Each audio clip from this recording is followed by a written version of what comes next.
Hi, everybody. Welcome to the first episode of The Silver Lining. I am the current Miss South Florida Fair 2020, Juliette Valle, and I designed this show because, as I mentioned before on my social media, I really wanted to have a show where I could have an outlet to talk to great role models in my life because as a Miss America title holder, we are supposed to be role models ourselves, and I thought, what better way to champion that cause than to talk to other role models in the community. And in addition to having my regular show, there is a special segment called Donation Inspiration, and it's basically where I talk to anyone related to my social impact initiative, and this young lady certainly fits the mark. She is a professional cheerleader, a model, a businesswoman, a student, and she is a living donor. I think I got all that, but I might have missed one because she just has so many accomplishments. But I'd like everyone to give a warm welcome to Schneider. Hi everyone, I'm so happy to be here and talk about all the different things I do in my donation experience, and I think it's really cool what Juliette's doing, and I'm just super excited. Oh, thank you so much for being here. I so appreciate it because I know you have such a busy schedule. And so I wanted to first ask you to start off is, I want to know how you came to make that decision and who you donated your organ to. You're a kidney donor, and I just want to know all about that process. Yeah, so I donated my kidney to a 2-year-old little boy. His name's Colton, and I did not know him when I decided to donate. I had never met him before. I actually found out that he needed a kidney through Facebook. My mom told me, and she said, oh, maybe you should apply. So I was like, okay, why not? So I did, and I ended up being a match. But the whole experience just happened really quickly for me, and there wasn't much time for me to think about it because you said I'm so busy. I kind of wanted to, when I found out I was a match, I just wanted to, go through with the surgery and start recovering. So the whole process was really fast for me. So you're an altruistic donor, which is so amazing because that's a little bit more rare. We rarely see that. And when we do see it, it's like big stories in the news because usually people give organs to their family or friends. So it's quite amazing that you did it for a little boy you didn't even know. And your mom was on board with Right. it. She encouraged you to do it. Yeah, my whole family was really supportive. And I did know of Colton's family. I just hadn't met him personally. So it was sort of altruistic, but it wasn't, I still keep in contact with them, which I think is really cool. I know I'm on a few different donor pages on Facebook, and I know a lot of people who they've never met their recipient, and I think that's pretty cool too. So, but yeah, it was definitely a unique situation for me. And I want to know, going into that process, like, how did he do? Did he do well? And did everything go fine? And also, where did you have the surgery performed? Yeah, so when I was going through the process, I didn't realize that. I thought that if you were asked, like, what is it? If you're on the transplant list, you're ready to go to get the kidney whenever, but apparently they still have to go through some tests, make sure that your recipient is ready to have surgery. So luckily he was ready to do everything. And then what was the second question? And where did you have the surgery performed? Oh, yes, the surgery was at Jackson Memorial through the Miami Transplant Institute. So it was local, kind of local to me, South Florida, which I think is cool. And yeah, they were awesome at Miami Transplant Institute. I loved all of my donor advocate, all the nurses I met and everyone, the doctors, the surgeon, everyone was super nice. So it was a good experience for me. And as I mentioned before, you are a professional cheerleader with the Palm Beach Makos team, which is so, so cool. And I want to know, once discharged, what was the recovery like, and how long did it take for you to get back to dancing? So that was one of my biggest concerns about surgery, obviously, is, you're going to be out for a while. And me being a dancer and a cheerleader and doing a lot of active things, a majority of my life is being active, I knew that it was definitely going to be a little bit of a setback for me. But I just kind of, did what the doctors told me to do to recover as fast as I could. I rested as much as possible. Obviously, I, wasn't up to moving around that much right away, but as soon as the doctors tell you, the more you walk around, the better you'll start to feel. So any chance I could, I wanted to get up, go sit in the car for a little bit. If my mom was taking a drive, just kind of start getting back into normal life little by little. And I was actually back up going to coach my cheer team 2 weeks later, maybe even a little sooner. I would Oh, take a little lawn chair and sit and kind of just, tell them where to go. I didn't have much movement, but of I course. kind of could talk to them. That's awesome. So, and then me personally getting back into actually dancing, I think I was back up about a month later. So I obviously didn't start going full out and really hard dancing right away. I kind of eased back into it. And so, yeah, and actually the Miss South Florida Fair pageant audition was, I think, 4 weeks after my surgery. And, we have to perform whatever we're going to Oh, do. yeah, So, I remember that well.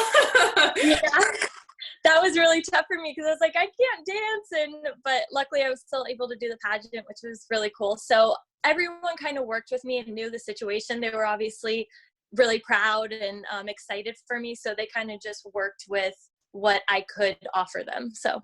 Yes, and let me tell you, I got to see your performance during many of the rehearsals we had for Miss South Florida Fair, and it was absolutely amazing. So to learn that it was that quickly after your surgery is news to me. I had no idea. I thought it was like a couple Yeah. months ago. Wow. Yeah. Thank you. And so I want to go back to the Palm Beach Mako. So I just want to know, like, even outside of the transplant, like, what is that experience like being a professional cheerleader? I want to kind of know, like, how the rehearsals are, because we both know Deshaun, he's the coach, and although we both love him, he is a tough nut. He is definitely someone that makes you guys work hard, I'm sure. So I want to know what it's like and like how you bond with your teammates and all that. Yeah, being a professional cheerleader is so much fun. There's a lot of great perks. You get to get out into the community. People love to see you. You get to dance and take pictures, and so it's really a lot of fun. And Deshaun, he's awesome. I've been a Palm Beach Mako since I graduated high school, so almost about 4 years now. And this is actually my 4th season. And I've also danced and cheered professionally for a ton of other organizations. I just recently did the Houston Astros for spring training. And you did all Panthers, didn't you? Didn't you do the Did you do the Panthers hockey team? Yeah, I was a Florida Panther energy team member. So that was a couple of years ago. And then I've done professional cricket, tennis, baseball, basketball, football. I've done a few different things. So yeah.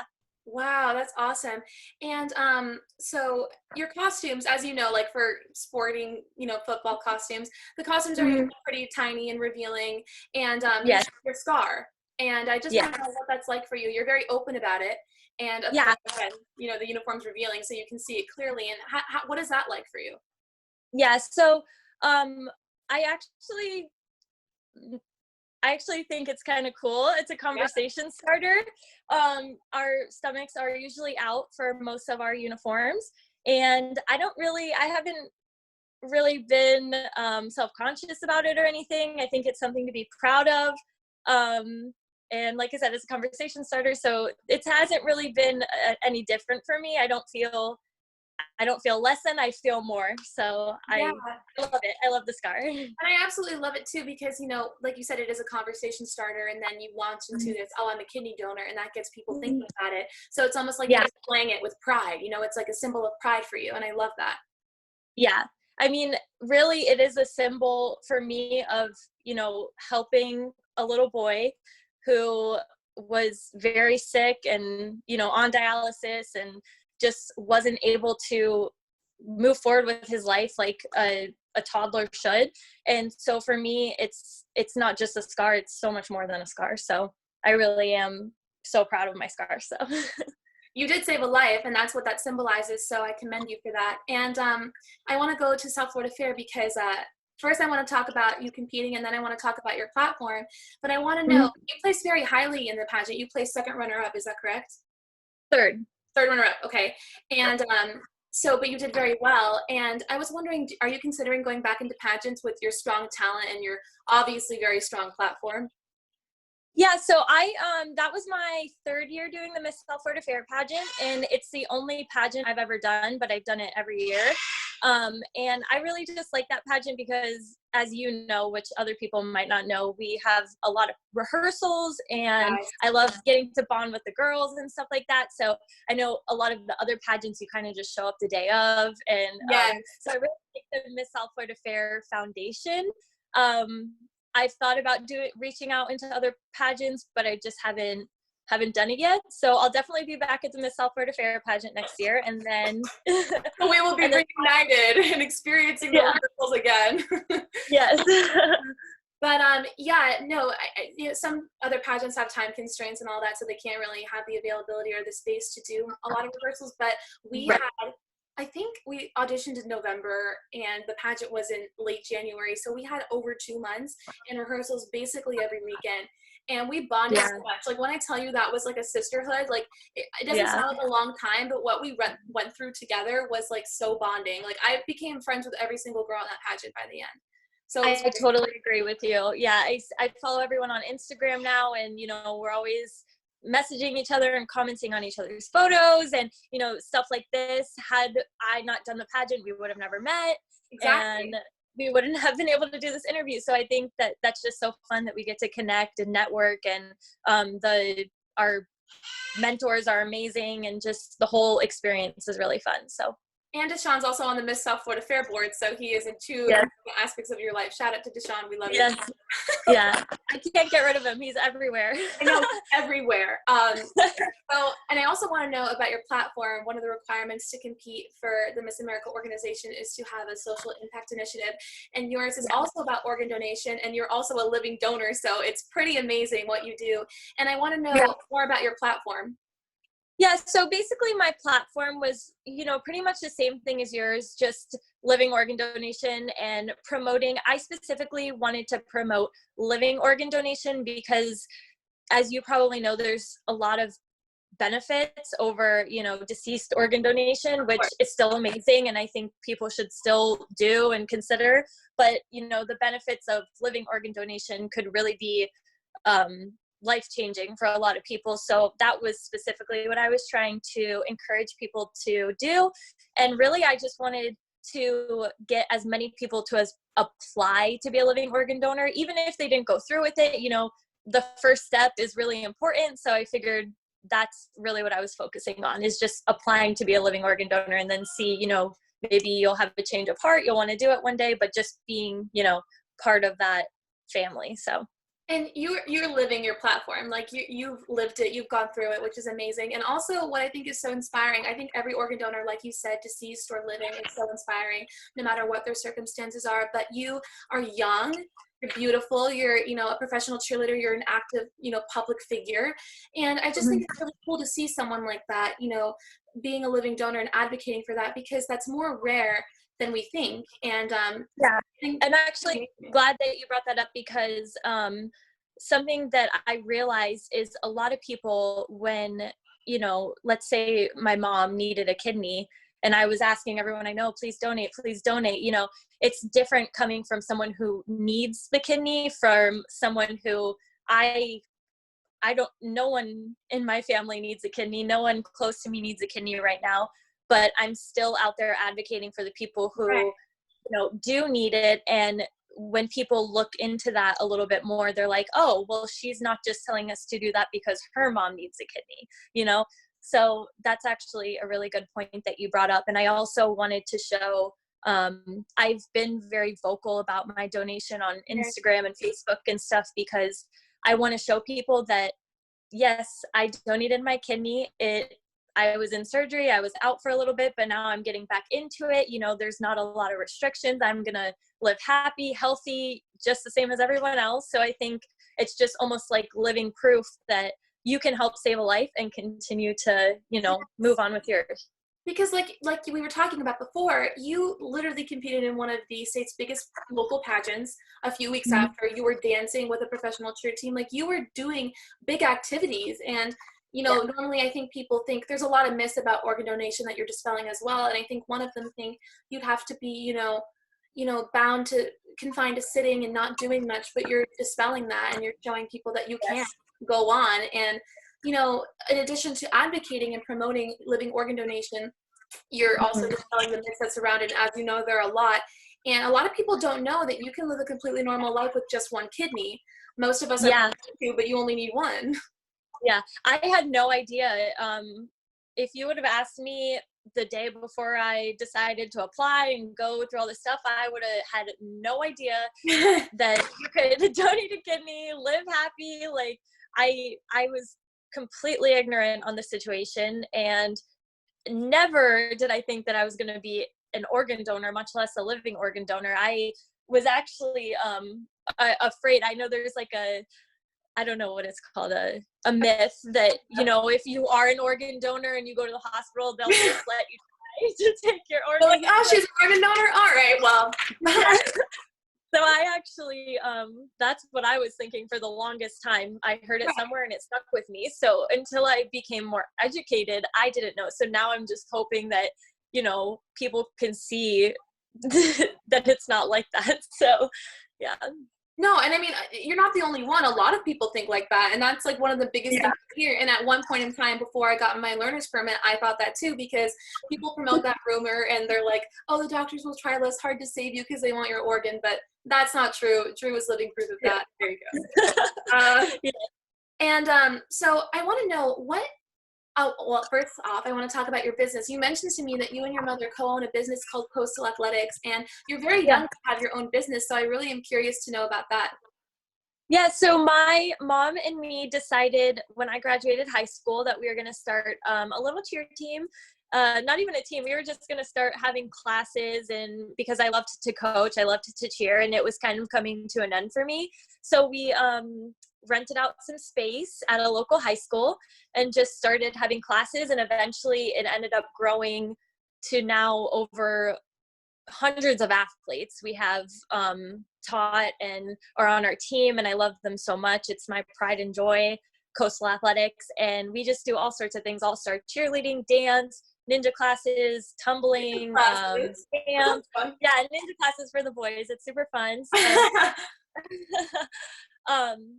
So that's been really important to me, and something that I've been spending most of my time on these days. I go to practice every single night, and they were, you know, we have 7 teams, and every single team was super supportive. We were right in the middle of competition season when I decided to donate, and they sent me lots of gifts, and they were sending my family meals, which was really nice, and they were just all really supportive. So, and actually my recipient, Colton, he has a little sister, and she's on our cheer team. So, so that's fun. So I see them all the time, and I really miss them right now, being, you know, stuck in quarantine. We don't have practice and stuff, so I do miss them. But yeah, so that's my little business with my mom. That's so amazing. And like, of course, you also love children, which is so, so nice. And I know I have been a dance camp counselor, and I've taught, you know, classes here and there for little kids, and it's not always easy. So you have to have a lot of patience, I'm sure, but I see that you love it so much. And, you know, it's nice that you also love to teach, and you're so inspiring. You donated your kidney to a little boy, and you also teach little boys and girls, and it's just really awesome. Yeah, thank you. And I want to know, do you have any advice for anybody that wants to become a living donor? I mean, you already said the first step is just putting your name on the list, whether you go through with it or not. But do you have any advice as to how you worked up the courage to give your organ? Yeah, so for me, I didn't really have someone like me to talk to, you know, that I was friends with who donated a kidney or anything. So I obviously did a lot of research, which you have to be careful, because sometimes you'll read things that aren't accurate, and you really want to just make sure that you know where your information is coming. And then, like I said, apply, because if you do make it through those first couple of steps, you know, you have to do an online process. If you make it through all that, you can actually go to the doctor and ask them the questions. And of course, you know, they know exactly what they're talking about. So that was really helpful for me when I actually got to go into the hospital when I was getting all my physical tests done. I was able to talk to so many different people. They put you through mental tests and physical tests, and, you know, they just want to make sure that you're ready to go. So they let you ask whatever you want. I got a lot of my information from them, and I also became part of the Facebook groups. Like I said, there's quite a few of them, living organ donors, and anytime you post on there, people will answer and talk to you. And so that's been a really good resource for me also going through this process. Yes, some people have reached out to me, and they've told me that, like, it's such a tight-knit community that when you all come together, that's a really big support system. And you've reached out, or people have reached out to you as well, many kidney donors online, or also maybe transplant recipients, you know? And it's nice to have a community. Yeah, I've made friends, Instagram friends with people from all over the United States who have received a kidney, who've donated a kidney. So it's cool that we get to chat, just normal conversation. You know, we don't sit there and talk about our kidneys. No. But we're kind of just, you know, Instagram friends. So that's been really cool. And then also a lot of people have reached out to me through Instagram to ask about my donation, because they're considering donating, which has been really cool to see, like, a lot of my friends and just people who follow me. So it's nice to know that me posting about it and showing them and stuff like that has made them consider saving a life. So.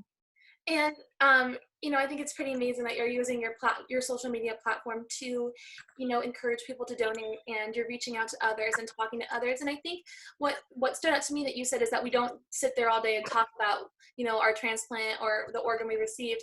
You know, you guys talk on a friendship level, and you're not letting yourselves be defined by what you've gone through. Although you advocate for it, you do talk with other people about different aspects of their life. And I think it's so important for people to know that if you become a living donor, you're not just a living donor. You can be a professional cheerleader and a living donor. You can be a businesswoman and a living donor, a student and a living donor, what have you. But it's such an important part of your life, but it's not everything. Right. Yeah. Social media has been one of the biggest.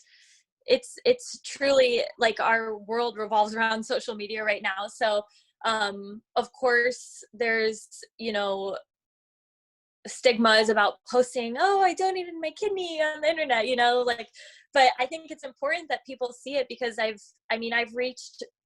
posted a video on Facebook that we kind of edited the day of donation, and it's gotten thousands and thousands of views. And now all those people have seen, you know, like, this is possible, you can do this. So social media has definitely been a huge role in this whole experience, and my platform, getting it out into the world and letting people know, you know, it's possible, you can do this too. So.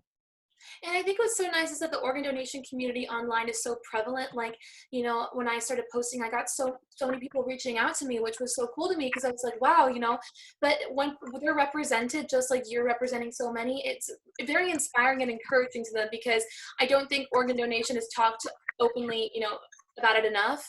And I certainly don't think living donation is talked about nearly as much. So you are promoting that, and you are making it more of a normal thing to talk about. You're being outspoken about your experience and the struggles. Yeah. And all this. We are also very optimistic. And I think that's what these patients need, is a little bit of optimism in their lives. Someone like you encouraging them and saying, hey, it's okay to be a living donor. You can live a completely perfect, normal life after you give one of your organs. Yes.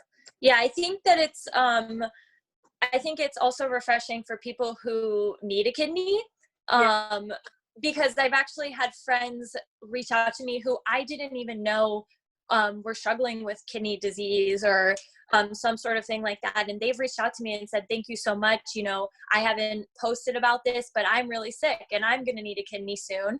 And I just appreciate, you know, someone out there advocating for us and things like that. So that's been one of, like, the most touching things to me also. So.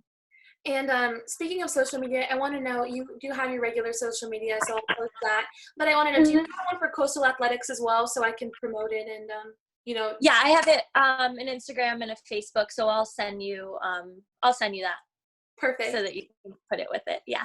And my show's title is The Silver Lining. And at the end of every interview, I want to ask, what is the silver lining to you about being a living kidney donor? What do you think is the most positive thing to giving up an organ?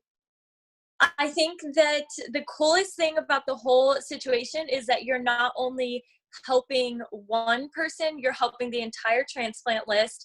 If you help one person get a kidney, everyone on the transplant list moves up, and the next person can get theirs a little bit faster. So I think that's really important for people to remember, that you're not just helping one person or one family, you're helping an entire community of people who really, really need what you have. So I think that's the silver lining.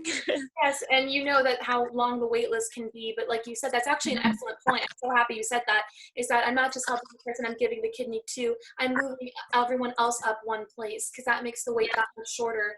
You know, 114,000 people are currently on the organ donation transplant waiting list, and 80% of those are kidney patients. So you Right. contributed to lowering that percentage. And also, not only are you giving your kidney, but as we mentioned several times, you are advocating, and that's going to inspire tons of people. And that's why I chose you to be my first guest, because you are young, you're beautiful, and you're very generous. And I think it's really cool for people to see. You would be a role model regardless of whether you are a living donor or not, in my opinion. But the fact that you are a living donor just adds so much more. I appreciate that. Thank you so much. And I hope you'll come back again, because I know we've covered so much in this interview, but I think there's going to be tons more that we could talk about in the future. And I also want to hear more about your platform. I definitely will promote your platform. And one last question I have for you.